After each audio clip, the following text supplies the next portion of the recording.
Podcast वंदना के एक और एपिसोड में आप सभी का बहुत-बहुत स्वागत करते हैं और दीपावली आने वाली है। हमारे सभी व्यूअर्स को हम अग्रिम बधाइयाँ पहले से देते हैं और दीपावली आने वाली होती है तो ऐसे में लगता है कि जल्दी से जल्दी घर की साज सजावट कर ली जाए और सुंदर से सुंदर माँ लक्ष्मी की मूर्ति लाई जाए, गणेश जी की मूर्ति लाई जाए, उन्हें स्थापित किया जाए।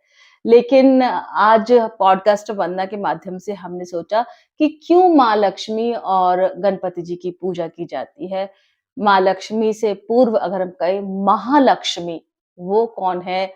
और माँ लक्ष्मी का स्वरूप क्या है? माँ के जो 8 रूप हैं, अष्टलक्ष्मी जिन्हें हम कहते हैं, वो कौन है? तो सोचा क्यों ना एक छोटा-सा परिचय हम आप सभी को करवाएँ, ताकि आप जब इस बार दीपावली पर विधिवत माँ लक्ष्मी का पूजन करें ना, तो आप माँ के सभी रूपों को जानते-पहचानते हो और आपको पता हो कि कौन से रूप की पूजा करना किस समय अनुकूल है और उनका आशीर्वाद हम प्राप्त कर सकते हैं।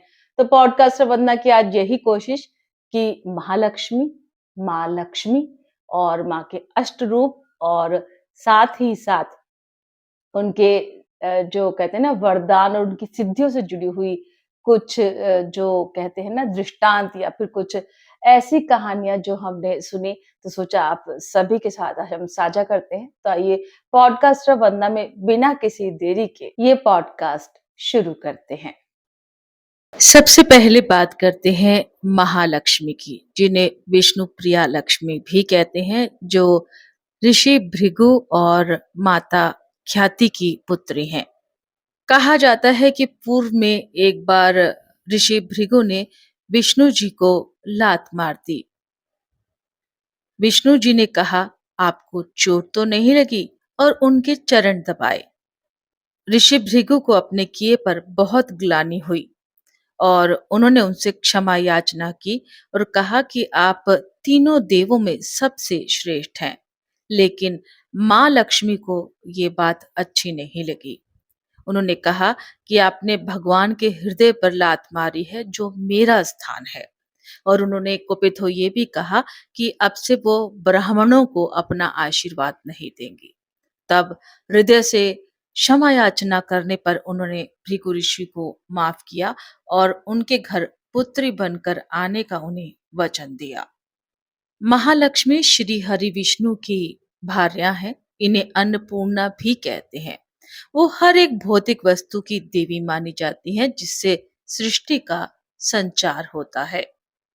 माँ महालक्ष्मी का वाहन गज है, जो बुद्धिमता के साथ साथ शक्ति का परिचायक है और साथ ही साथ उतना ही विनम्र भी है।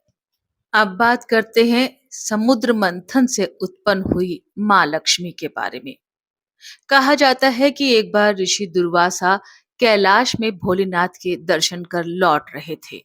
महादेव ने उन्हें दिव्य माला प्रदान की थी।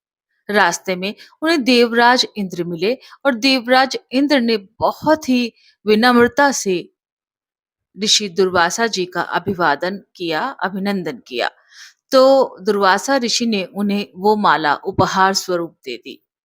देवराज उस समय अपने स्वर्ग के आसन पर आरूढ़ थे और घमंड में चूर भी थे। उन्होंने वो माला अपने हाथी ऐरावत के मस्तक पर रख दी। माला के स्पर्श से ऐरावत महादेव की भांति तेजस्वी हो गया और उसने इंद्र का परित्याग कर दिया। दिव्य माला को फेंक कर वो वन की ओर चला गया। अपनी भेंट की हुई माला का जब तिरस्कार देखा तो दुर्वासा ऋषि क्रोधित हो गए। उन्होंने देवराज को श्राप देकर कहा कि आप लक्ष्मीहीन हो जाएं। श्राप के चलते देवी लक्ष्मी, जो कि बैकुंठ में विराजमान थी, बैकुंठ से अदृश्य हो गई। लक्ष्मी जी के चले जाने के बाद राजा और सभी देवता निर्बल हो गए। उनका धन वैभव चला गया। देवताओं को बलहीन देखकर असुरों ने स्वर्ग पर आक्रमण किया और जीत गए और देवताओं को हराकर स्वर्ग को अपने अधीन कर लिया। तब देवराज, देवगुरु बृहस्पति और अन्य सभी देवी देवता इकट्ठा हुए और परमपिता ब्रह्मा के पास गए। तब ब्रह्मा जी ने बोला कि ये सब तो भगवान महादेव की माला के अपमान के कारण हुआ है, जिससे लक्ष्मी जी रुष्ट हो गई हैं। अब वो प्रसन्न कैसे होंगी, इसका उपाय तो श्री हरि नारायण ही आपको कृपा करके बता सकते हैं, और वही आपको आशीर्वाद देंगे, जिससे आपकी खोई हुई संपत्ति और ख्याति पुनः आपको वापस मिल पाएगी। तब क्या था, ब्रह्मा जी और अन्य सभी देव भगवान विष्णु के धाम बैकुंठ आ गए, जहां भगवान विष्णु जी लक्ष्मी जी के वियोग में थे। देवताओं ने उनकी स्तुति की कि प्रभु, जिस लक्ष्य से हम आए हैं उसे पूरा करो। और उन्होंने दुर्वासा ऋषि की दी हुई माला की पूरी बात बताई कि कैसे माँ लक्ष्मी रुष्ट हो गई हैं और असुरों ने हमें हराकर स्वर्ग पर अधिकार कर लिया है। अब आप ही बताएं इसका क्या उपाय है। तब त्रिकालदर्शी विष्णु देवगणों से बोले, इन समय जो दैत्य हैं उन पर काल की विशेष कृपा है। तब तक तुम्हारे उत्कर्ष का समय न आ जाए और उनके पतन का समय न आए, आप उनसे संधि कर लीजिए। और क्षीर सागर के गर्भ में कई दिव्य पदार्थ और अमृत छिपे हैं, उन्हीं से आपका कल्याण होगा। उस अमृत को पीने के बाद आप सभी अमर हो जाएंगे और आपका स्वर्ग का सिंहासन आप पुनः प्राप्त कर सकेंगे। इसके लिए आप समुद्र मंथन की तैयारी कीजिए। हालांकि ये काम इतना सरल नहीं है, तो दैत्यों की मदद ली जाए। सारी बात समझकर देवगण गुरु बृहस्पति के साथ संधि का प्रस्ताव लेकर असुर राजा बलि के पास गए और उन्हें अमृत की सारी बात बता दी। असुर राज मंथन को राजी हो गए। तब विष्णु जी ने आकाशवाणी की कि तुम देवताओं और दैत्यों को क्षीर सागर का मंथन करना है। मंदराचल पर्वत को मथानी बनाओ और वासुकी नाग को रस्सी बनाओ और फिर एक साथ मंथन शुरू करो। तब वो सब मंदराचल पर्वत के पास आ गए, जो बहुत सारे रतन से सुशोभित थे। सभी दैत्यों और देवताओं ने मंदराचल पर्वत से उनका भला करने की प्रार्थना की। तब मंदराचल पर्वत पुरुष रूप में आकर प्रकट हुए और पूछा कि बताइए, आप किस कार्य से आए हैं। मंदराचल पर्वत को सारी बात कहकर उन्होंने उन्हें अमृत के लिए राजी कर लिया और कहा कि आपको मथानी बनना होगा। तब उन्होंने कहा कि आपने और इंद्रदेव ने तो वज्र से मेरे दोनों पंख ही काट दिए हैं, मैं कैसे अपने गंतव्य तक पहुंच सकता हूँ। तब सबने अनेकों अनेक प्रयास किए, लेकिन वो पर्वत को वहां से हिला भी नहीं पाए। ऐसे में गरुड़ जी से प्रार्थना की गई। तब गरुड़ जी ने श्री हरि का नाम लेकर मंदराचल पर्वत को उठा लिया और समुद्र में डाल दिया। फिर सारी बात वासुकी नाग को समझाई गई और उनकी भी मदद ली गई और क्षीर समुद्र मथने का समय आ गया। मंदराचल पर्वत हालांकि जब समुद्र में गए तो नीचे की ओर जाने लगे। ऐसे में श्री हरि ने कच्छप रूप लेकर उन्हें अपनी पीठ पर उठा लिया और फिर मथानी से इसे मथा गया। तब चंद्रदेव, कामधेनु, कल्पवृक्ष, परिजात, आम वृक्ष, संतान वृक्ष, रत्न रत्न कौस्तुभ आए। उन्हें कई दिव्य वस्तुओं की इनसे प्राप्ति हुई और फिर दिव्य रूप लिए हुए माँ लक्ष्मी प्रकट हुई। तो जब उन्होंने श्री हरि नारायण को देखा तो हाथ में स्वयं बनाई हुई वरमाला को लेकर वो अपने कमल पुष्प से नीचे उतरी और फिर विष्णु जी को पहनाकर उनके वाम भाग में जाकर खड़ी हो गई। सभी ने उनके दर्शन किए और प्रफुल्लित हुए। तो ये थी समुद्र मंथन की लक्ष्मी जी। समुद्र मंथन की लक्ष्मी जी को धन की देवी भी माना जाता है। उनके हाथ में स्वर्ण से भरा कलश है। इस कलश द्वारा लक्ष्मी जी धन की वर्षा करती रहती हैं और उनके चार हाथ हैं। वो लक्ष्य, दूरदर्शिता, दृढ़ संकल्प और श्रमशीलता व्यवस्था को दर्शाते हैं।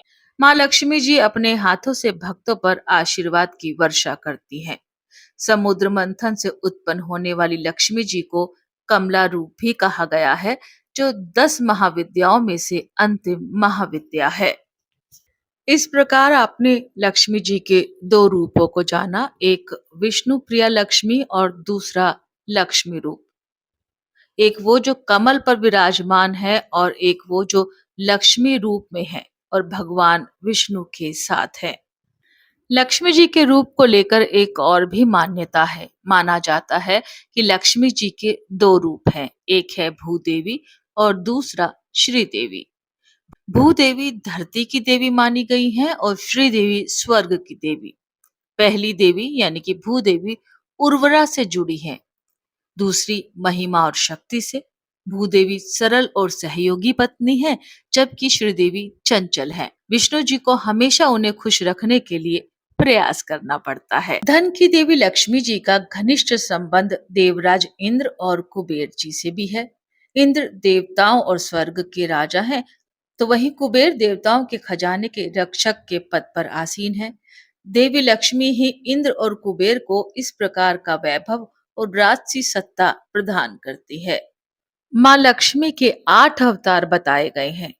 महालक्ष्मी वो जो बैकुंठ में निवास करती हैं, स्वर्ग लक्ष्मी जो स्वर्ग में निवास करती हैं, राधा जी जो गोलोक में निवास करती हैं, दक्षिणा जो यज्ञ में निवास करती हैं, गृह लक्ष्मी जो गृह में निवास करती हैं, शोभा जो हर वस्तु में निवास करती हैं, सुरभि जो गोलोक में निवास करती हैं और राजलक्ष्मी यानी कि सीता जी जो पाताल और भूलोक में निवास करती हैं।